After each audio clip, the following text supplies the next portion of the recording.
अवधूत चिंतन श्री गुरुदेव दत्त. श्री स्वामी समर्थ.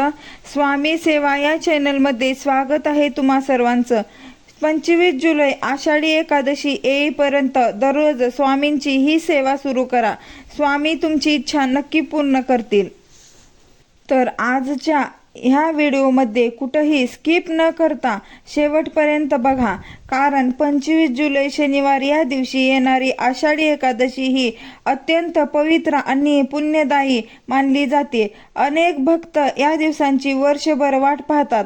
असे मानले जाते की आषाढी एकादशीच्या दिवशी विष्णू भगवान हे 4 महिन्यांसाठी निद्रावस्थेत जातात, म्हणजे झोपी जातात. म्हणून या एकादशीला देवशयनी एकादशी असे म्हणतात. म्हणून पुढचे 4 महिने कोणतेही शुभ कार्य, धार्मिक कार्य होत नाहीत असे मानले आहे.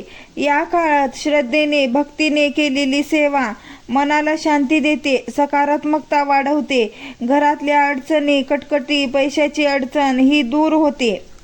म्हणूनच आज मी तुम्हाला अतिशय सोपी अशी, अतिशय प्रभावी अशी स्वामींची सेवा सांगणार आहे.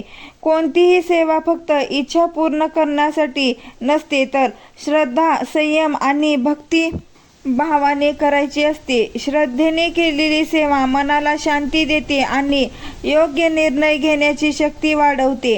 आता आपण बघणार आहोत ही सेवा कशी करायची. दररोज सकाळी आंघोळ करून स्वच्छ कपडे परिधान करा. घरातील देवपूजा झाल्यानंतर स्वामींचा फोटो स्वच्छ पुसून घ्या. मूर्ती असेल तर मूर्तीला अभिषेक घालून घ्या. मग अष्टगंध लावा, फुलं अर्पण करा. त्यानंतर तुपाचा दिवा लावा, धूप किंवा अगरबत्ती लावा. यानंतर देवासमोर आसन टाकून बसा. त्यानंतर शांत मनाने तुम्हाला स्वामींसमोर जी काही तुमची इच्छा आहे ती तुम्हाला बोलायची आहे. जी तुमची प्रार्थना आहे ती बोला. त्यानंतर स्वामींचा नामजप, श्री स्वामी समर्थ, श्री स्वामी समर्थ या नामाचा जप 3 माळ करा. हा जप केल्याने मनातील चिंता, दुःख, घरातील अडचणी दूर होतात. खूप सोपा असा हा मंत्र आहे. हा मंत्र अत्यंत प्रभावी आहे. जप करत असताना मन एकाग्र असणे अत्यंत आवश्यक आहे. जप पूर्ण झाल्यानंतर स्वामी समर्थांची प्रार्थना म्हणायची आहे.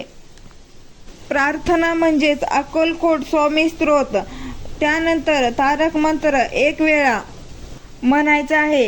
ही सगळी सेवा झाल्यानंतर असं म्हणायचं आहे, हे स्वामी समर्थ, मला योग्य मार्ग दाखवा. माझ्या कुटुंबावर तुमची कृपा राहू द्या.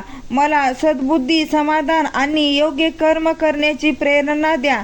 नियमित सेवा केल्याने मानसिक शांती आणि सकारात्मकता जाणवते.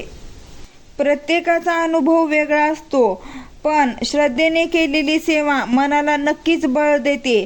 प्रयत्न आणि प्रार्थना याची साथ असेल तर जीवनातील अनेक गोष्टी सकारात्मक घडू शकतात. आषाढी एकादशीच्या दिवशी शक्य असल्यास मंदिरात जाऊन दर्शन करा, दान धर्म करा. तुमच्या इच्छेनुसार, तुमच्या क्षमतेनुसार तुम्हाला जे काही दान करायचे आहे ते करू शकता. सेवा, दया, सदाचार हे खरे अध्यात्म आहे. आणि कमेंटमध्ये श्री स्वामी समर्थ नक्कीच लिहा. व्हिडिओ आवडला असेल तर व्हिडिओला लाईक करा, शेअर करा आणि सबस्क्राईब करायला विसरू नका. धन्यवाद.